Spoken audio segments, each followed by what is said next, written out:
All right, it is 6:01, and I'll call the Village of Cottage Grove Library Board meeting on Wednesday, April 16th, 2025, to order.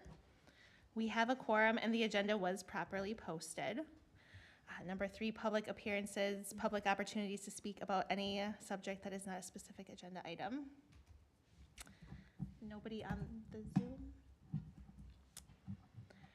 So we are on number 4, discuss and consider the minutes from the March 19th, 2025 Library Board meeting. They are linked in the agenda.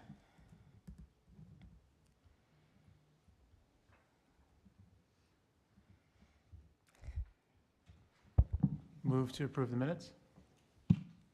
Second? All right, there's a motion by JP and a second by Ally. Any more discussion? All right, all those in favor? Aye. Opposed?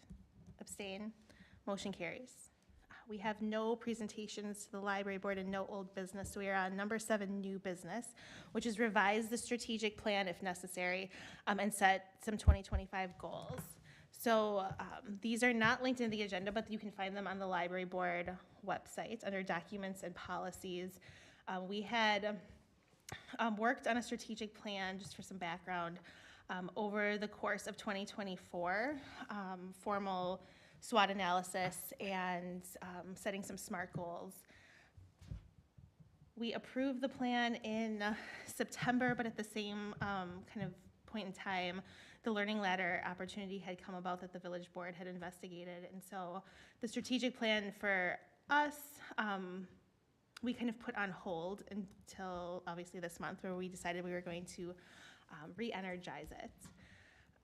So I have my own thoughts, but I'll hold off on that, and I'll open the floor to other board members that are interested in maybe kicking off the discussion. Please. And Tracy, you're more than welcome to jump in as well. If you haven't been able to find it, it is on the library board's document and policy page. If you scroll all the way down, it's the number 1 attachment under current activities.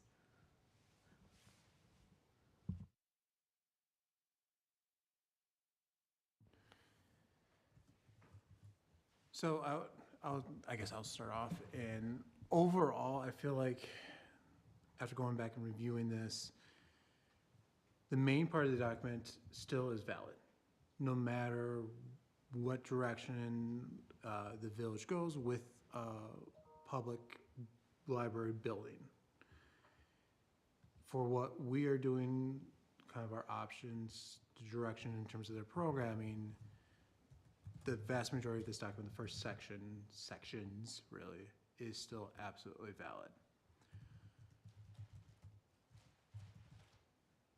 When we get down to the details, actions, and timelines, that's where things we might be able to adjust a little bit, but even so, some of our thoughts, such as think about staffing, etc., are still very much valid goals moving forward to really ensure that we have a strong programming base. Moving forward, talk about investigate and inquire physical space. That's definitely something that we've considered, has been brought up before. And really thinking through budget and funding, opportunities, partnerships, communications, all those are the main kind of next steps, and I think still apply to where we are at this very moment.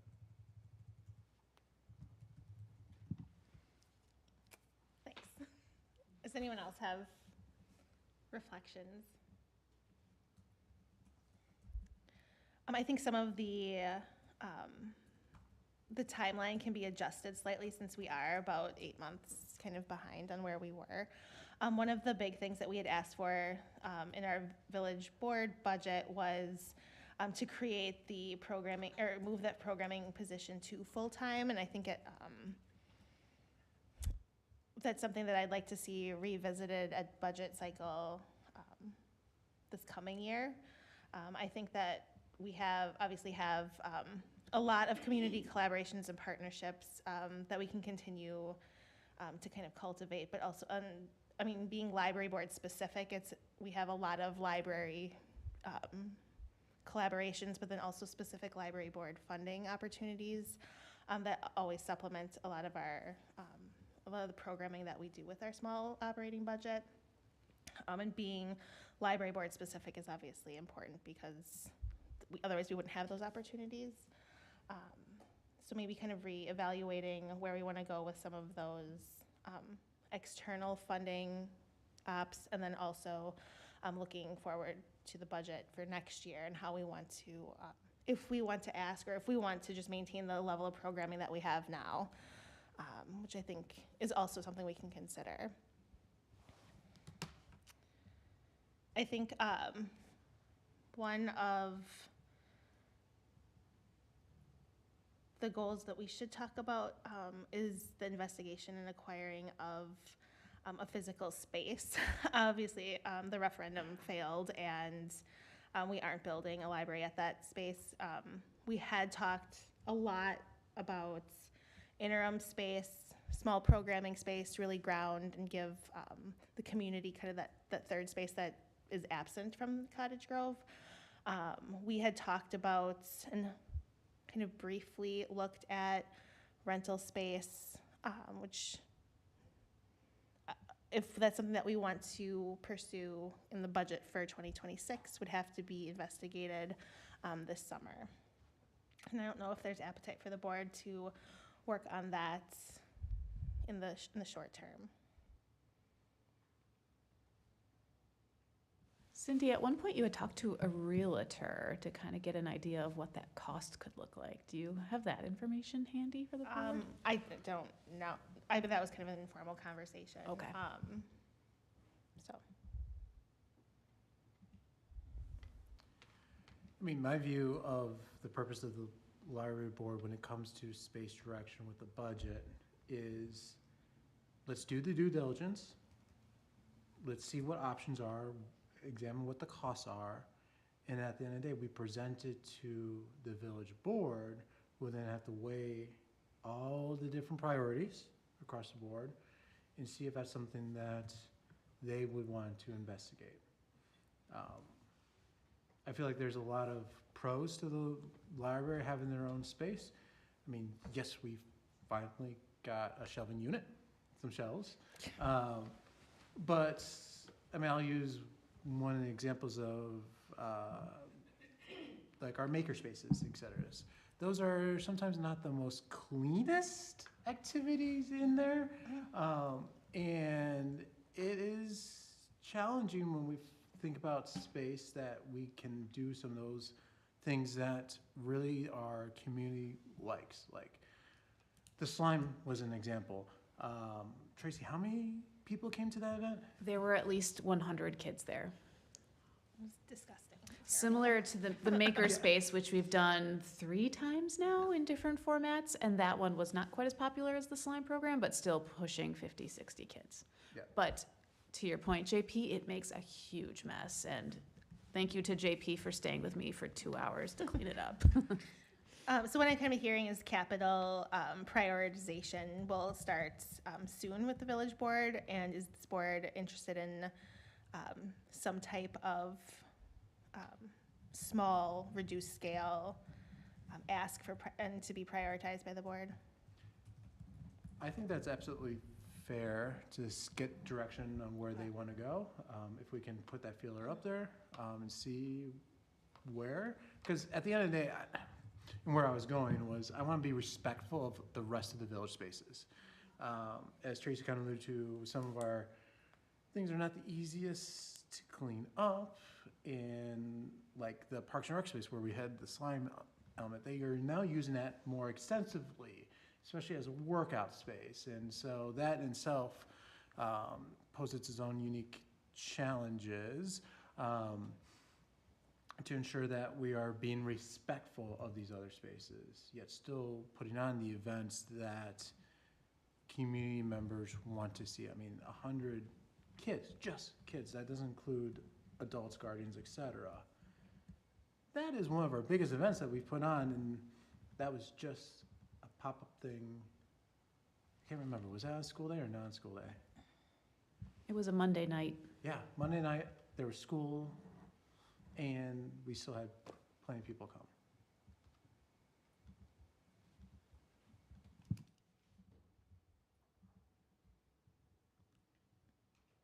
I know this has been talked about sometimes in the past, but is there, do we think we'd want to look into an opportunity for like a book return in Cottage Grove? I don't know if that's something that like Dane County would provide or how that works, but. Yeah, we had talked about that when this committee first started. There it would be a budget request item that we could definitely add back. I think I have all of the quotes and documents from before. But yeah, and that would be working with Dane County on that. Yeah, I was gonna say, it's a budget request because we had to have the infrastructure to do it correctly. It was about a $10,000 capital ask back then. I assume they would need to agree to be, emptying it and. That wouldn't be on us, that would be on them, yeah. And it could probably overlap with the 2 days that the bookmobile is here too, so it's not adding more service on their plate. Okay, so in terms of just detailed actions and timelines, so I've heard, our year one goal, which had been to make the programming specialist full-time by Q4, pushing that off potentially and adding that just to the budget request, just because that's probably the most appropriate thing to do at this point.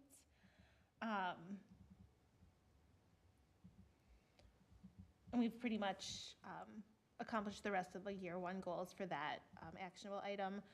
And then in terms of investigating and acquire space, putting something together for the prioritization process. I will also add that there is still a pending $8.3 million congressional directed funding request that I submitted. And I did follow up with the Baldwin office, and they are still aware of the need and the funding request and are positive about it. So that would be a 2026 potential fund. So just to clarify regarding that, the request can still kind of move forward, and then we would have until X deadline in the future to enact on it and accept it. So I'm saying this out loud because that means that if in the near future we are granted that, we can, or the village board can decide to move forward and put up for referendum, because it's the operating elements that comes into play. That would be in the spring election in April, and we would still be able to utilize that grant funding because that's all happening here in 2026. Yes. Most likely, yes. Yes. So and I'm saying this out loud so that, again, transparency, but to make sure everyone's aware, like, there's a reason why you're keeping tabs on it, because it's still a possibility in there, and that's where the devil's in the details. If they award it, that's where you do the negotiation of when it gets encumbered and all the fun parts, but It was a huge application and undertaking to submit it, and I know it required multiple meetings with meetings with the Baldwin office and a visit out to DC. And so they are still enthusiastic about the funding for the 26 period. And it's grant money too, and obviously grants, there's changes that can happen and scope changes that can happen as well. So we'll just keep an eye on it and keep in contact. But I did send a follow-up a week ago, just to make sure that they were aware of the current situation in Cottage Grove. And they were still on board with it. Our third actionable item was the budget and funding efforts, which also include a line about the submission of the library master plan for consideration, and that's in each year, 1, 2, and 3 of the strategic plan.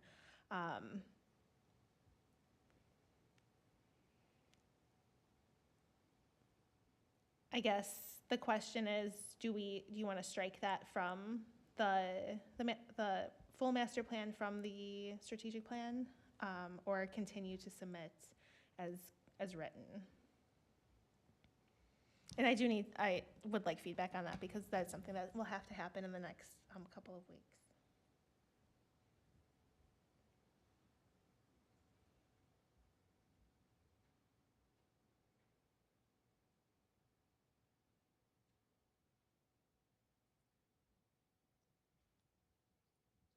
I'm going to suggest that we leave it in.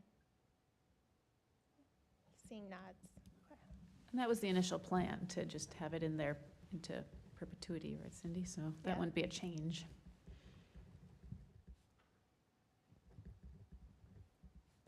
Yes.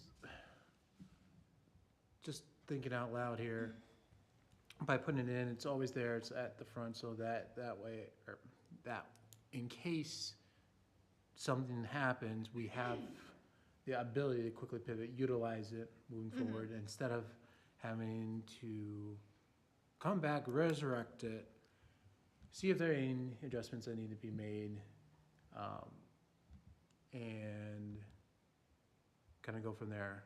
And we can still use it as part of that whole strategic, I view it as a long-term strategic planning process too. Something that I'm looking at number 4 now, strengthening partnerships and community collaborations with our programming service and overall vision. I don't really see any changes that are probably needed to that at all. I think that is something that obviously this group does an excellent job of doing. We do have the annual library community survey, and we have the December meeting that we use to have open engagement session and opportunities for people to give feedback. Actually, we have opportunities for people to give feedback at any time, posted on our social media. And then also, if there's accommodations that are needed for any type of program, we have the option that someone can submit any kind of special request, and we can accommodate that.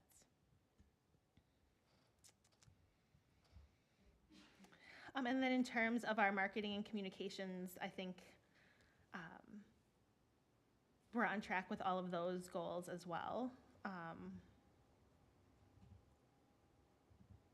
And this is another place where Tracy has done an exceptional job, because we have a strong social media presence, but also the newspaper and our newsletter that launched this year.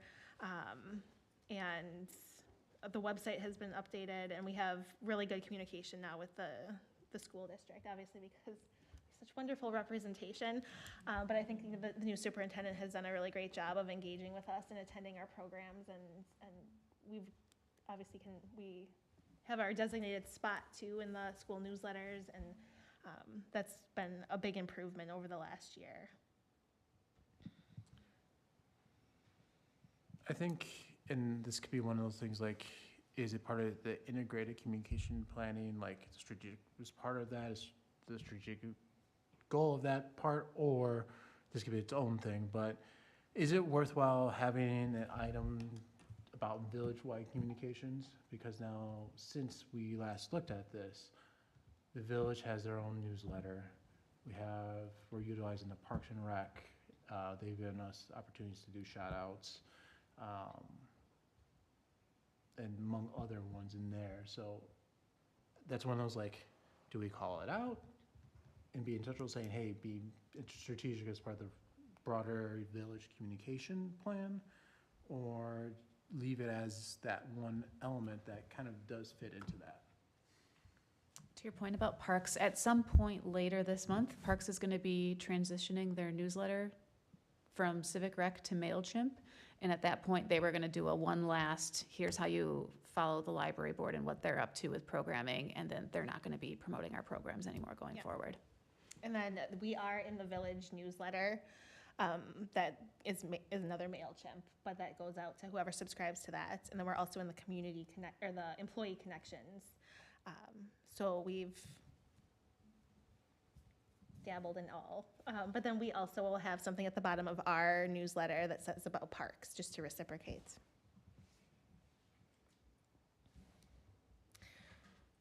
The year 2 goal had develop a communications budget, and so I would imagine that that would be a very small line item in our operational ask for next year, if there's agreements.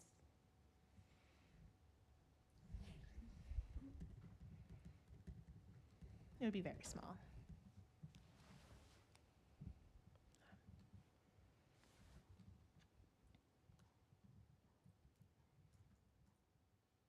Okay, I think I have captured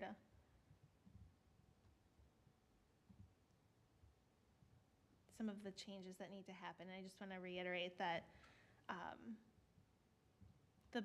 the big one is kind of adjusting the investigate and acquire physical space. And that will be a budget ask for prioritization. I think it'd be good to get some feedback on where that lands with the rest of the village board.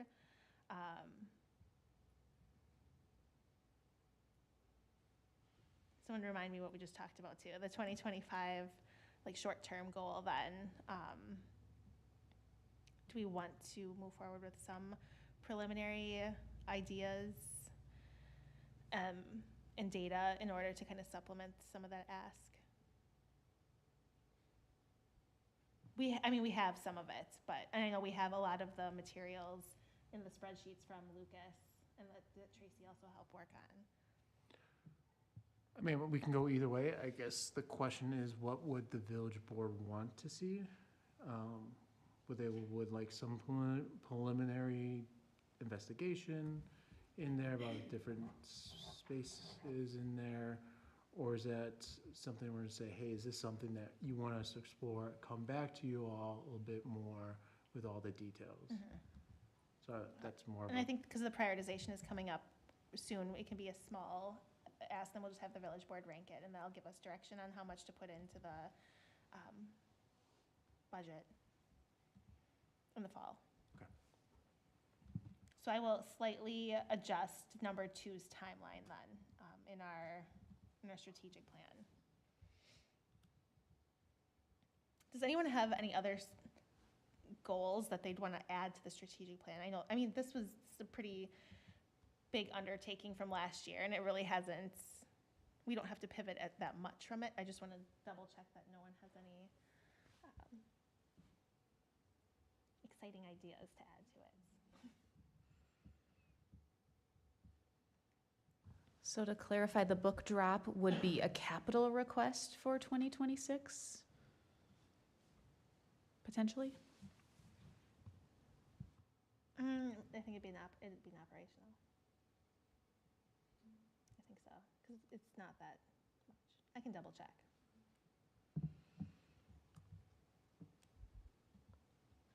Okay, so let's move on from that discussion if there is no other comments.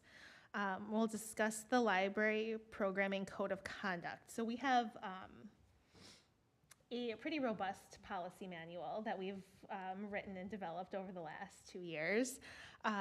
One thing that is missing is a code of conduct for participants at events. We've gotten feedback from other area libraries and how they have, how they handle certain situations. And we have some of their templates. And I don't think we have a code of conduct that exists for the village, kind of in general. There wasn't anything for us to go on. So looking for guidance here on whether this board feels that we should develop probably a short code of conduct and then integrate that into our policy manual. We can have a draft for next board meeting.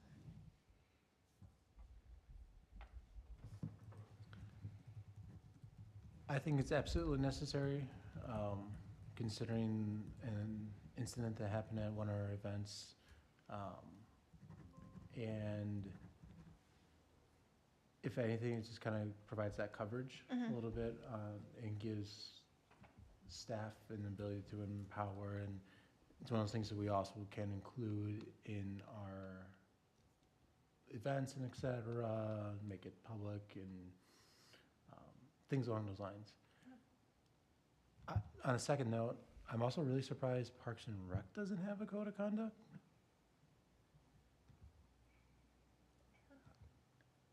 Okay.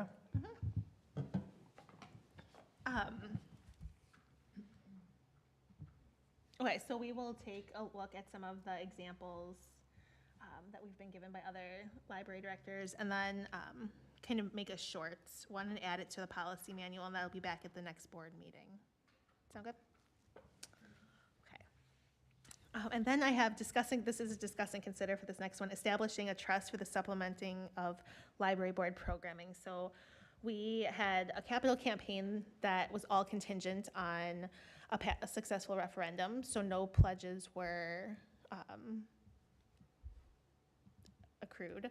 But there are several individuals who have, and specifically of the 100 women, given those donations to the library board. And I'm looking for guidance here on whether you would want to establish a trust and potentially use kind of the interest off of that to supplement some of the library board programs that can't be covered by operational budgets. Because we do typically get some of those, like the grants that we've gotten, and we do the kind of those really special weeks or events. But this might be a way that kind of sustaining into the future, give a little bit of flexibility to some of the programs that we do.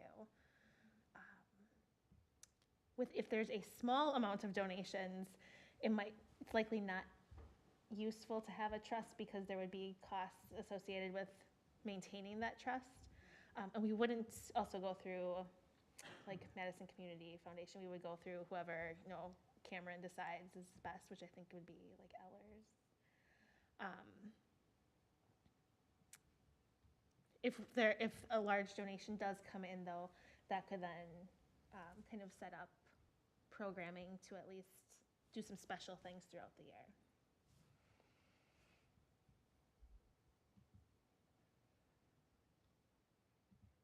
Just to add one item that we have not traditionally used operational budget for is purchasing books for programs. So the Community Read, for example, another author event that we did last year, and one with Laura Bird. So I think grants and gifts could potentially supplement the purchasing of books. So that's not part of our operational budget.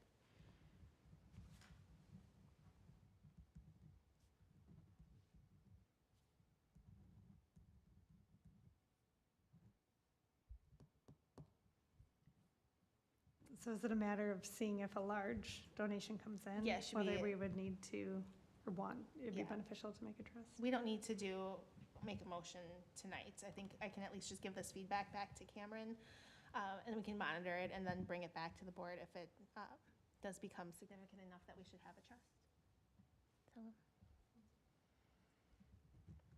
And yeah, Tracy, you are right with the grants have gone to do those special like book buys for some of like the Brain Awareness Week. That was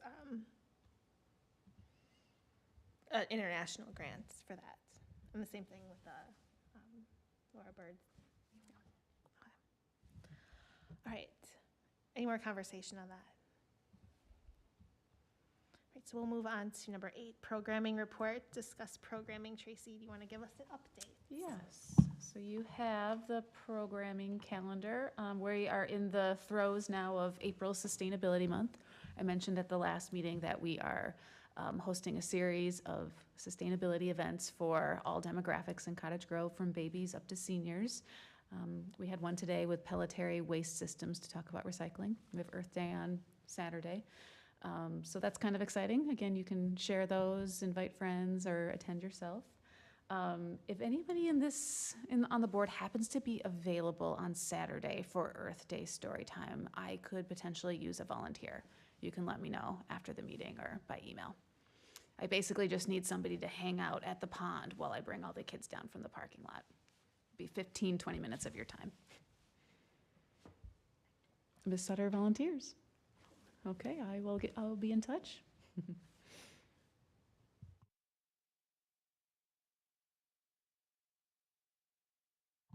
How is attendance looking? Our attendance is consistently strong. I mean, our story times haven't really wavered in their attendance or popularity. Virtual online programs and adult programs continue to have the 10 to 20 participants.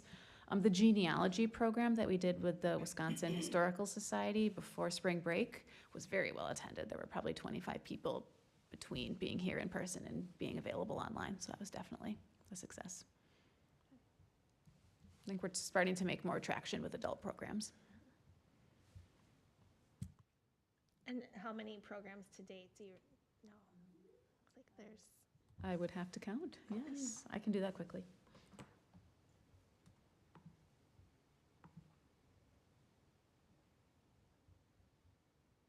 Computer's a little slow. If I can count, 28. 20. Thank you. Okay. As April wraps up, we're also wrapping up our winter and spring session with the McFarland librarians as well. So Zumbini is our last one this month. Is there, we'll need a fall contract for them to come back? Yes. Okay, so maybe you can bring that back to at the next meeting, perhaps? Another item that maybe we want to direct towards Megan is asking the Friends if they are going to purchase the books for the community read again in the fall. Just have that one in our back pockets. I have a meeting with Robin tomorrow, so I'll ask her. Okay, great. And I believe we did have kind of like a debrief last week. All the weeks are running together.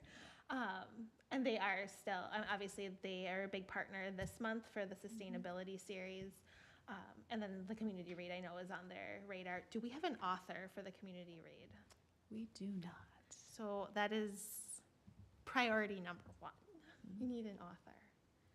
Typically, so there is, I think in the policy manual, also a policy about the community read, and we do try and aim for Wisconsin authors for that. Our tradition has so far been asking the previous author to make a recommendation for the upcoming author. Yeah. And the one that Carol Dunbar recommended is a male in northern Minnesota that writes Minnesota is practically historical Wisconsin. fiction about the Great Lakes, very poetic, and he might be a potential lead.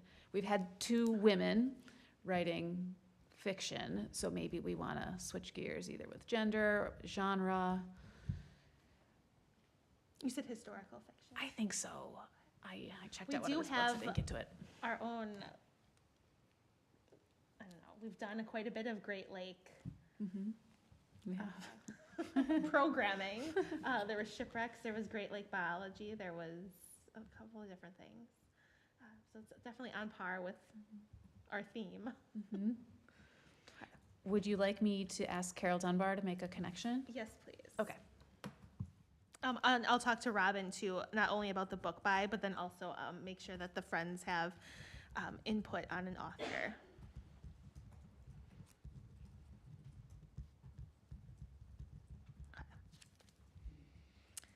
Okay, anything else, Tracy? Nope, that's it. All right. Thank you. Number 9, communications and miscellaneous business. We have consider approval of the vouchers. There are 2 PDFs linked in the agenda.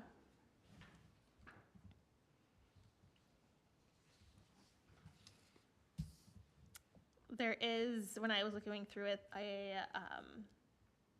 a payment to a bakery, and that is an LLC for an author. We did not purchase baked goods. Just make that clear. Dustin and Tyler, the author of Wolfie and His 2 Dads, their LLC is their bakery. Yes. So that's why it says that. Otherwise, I'll entertain a motion. I make a motion that we approve these bills. Is there a second? Second. All right, there's a motion by Lisa, a second by Eric. Any more discussion? All those in favor? Aye. Aye. Opposed? Abstain? Motion carries. No committee reports. Library Board President's report. I don't have anything to talk about. I don't think. We have 2 subcommittees that are still in existence. One of them is the Facility Subcommittee, and one of them is a Fundraising Capital Campaign Outreach Committee. I think I'll bring formal motions to the next board meeting about potentially, say disbanding. Not dissolving, retiring. Let's say retiring those committees for now.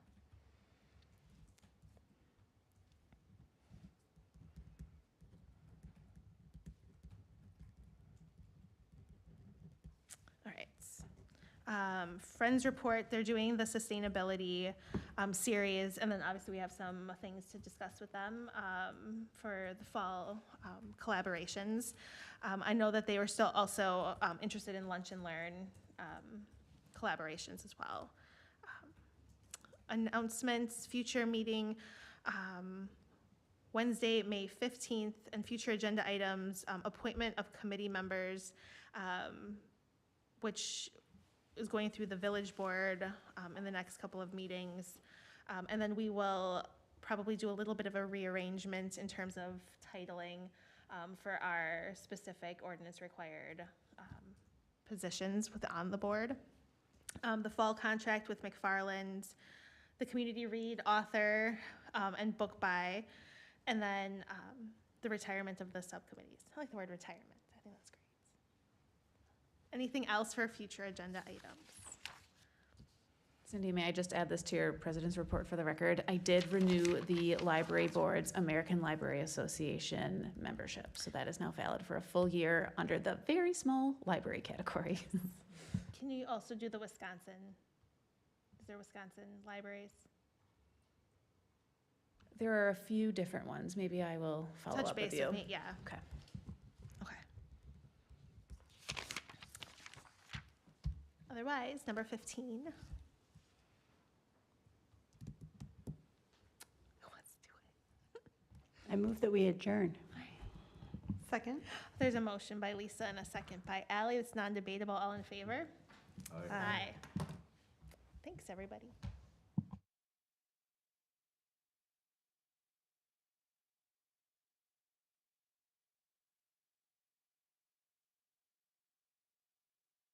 Recording stopped.